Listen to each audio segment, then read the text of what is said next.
Thank you so much for having me on. So obviously, let's talk about this meeting, well attended, and as it typically is every time we see one of these, it was rowdy and raucous, right? In terms of hearing about those increases. What did you expect to happen when you went there for that night? Absolutely. So a couple of weeks ago, article dropped from the New York Times coming from the Rent Guidelines Board that rents would potentially be increased for rent stabilized units by about 16%. As someone that works for the government, but also represents a district with plenty of tenants who live in rent stabilized units, that was very concerning for me. So I wanted to show up at the Rent Guidelines Board meeting, make myself heard, uplift the voices of tenants to make sure that the board knew that they could not let any rents increase to that level, so that we would push back against any incremental increases to rent stabilized units. Listen, the rent is way too high in the city. We've known that to be the case for as long as we've lived in the city, and this would truly put more people out on the streets. And these rate hikes, they preliminarily went through, right? So that's an important note because it's not finalized. So what is the next steps before the June vote? Yeah, so I mean, I'm still strategizing with tenant advocates, with my colleagues in the city council. I know that there are many people, many members within the body who are strung up about this issue and are going to vocalize their support and pushing back against these rent increases. We're calling on New Yorkers to show up to the next Rent Guidelines Board hearing. These folks that are sitting on the board need to hear from the people of the city how destabilizing these increases in rents would be for them and how harmful it would be for the city of New York. I guess because you sit on the city council, right? Protesting and getting on the stage is one thing. But is there anything that the council can do, legislatively speaking, to prevent rents from going up? I mean, this is a board that's selected and approved by the mayor.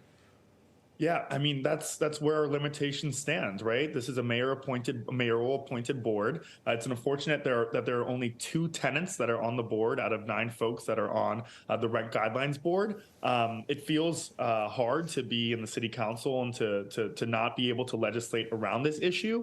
And that's why I'm trying to take matters into my own hands and trying to storm, some of these meetings to make sure that the message is heard by the members of the board so that they hear how tenants are hurting in the city. Yeah, absolutely. Okay, keep us posted on what the next steps are in terms of what's next for you, because we want to follow this story very closely up until the June vote. But I want to pivot now, Councilmember, to another big talker, which is the death of Jordan Neely. Protests erupting, calling for the arrest of the individual who put Neely in the chokehold, right? Some elected leaders like Controller Brad Lander are calling for his arrest, as is Congresswoman Alexandria Ocasio-Cortez. As you know, the DA is opening an investigation. The mayor, though, is saying let the process play out. So what are your thoughts here?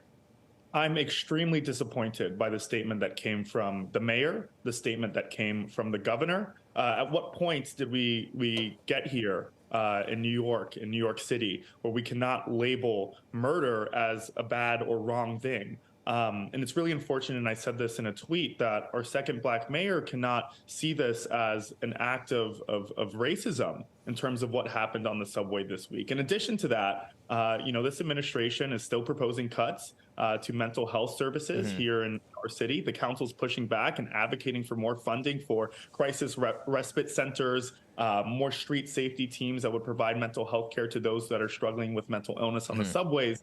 But we do not see a response to that. And that's when we see cases like this with Jordan Neely, where vigilantes are taking matters into their own hands and murdering people on the New York City subway. Right. And as of this tape, and there has been no arrest. That could change by the time that this program airs. But like let me talk about the mayor's budget then, right? Because you got your hands on the budget. You're looking at what it is. The mayor did say he wants certain agencies to make cuts. What are your thoughts on the budget overall? Are you going to vote on it? I think this budget is not working for the people of New York City as it stands right now. I know that the council is very unified in our fight and making sure that we are negotiating a budget that works for New Yorkers. But the mayor's budget as it stands is an austerity budget.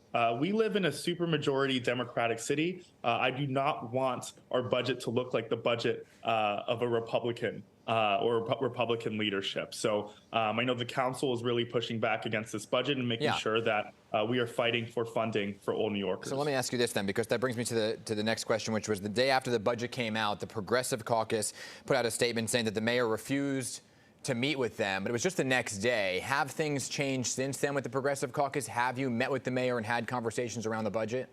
Absolutely not. And even in the mayor's executive budget briefing, where members are able to ask questions about his budget, he will not call on one member from the Progressive Caucus. So there is definitely a silencing of voices that maybe he does not agree with.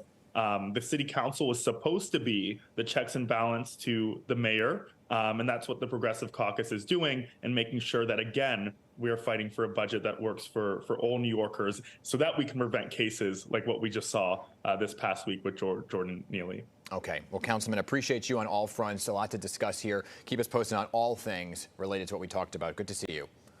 Good to see you as well.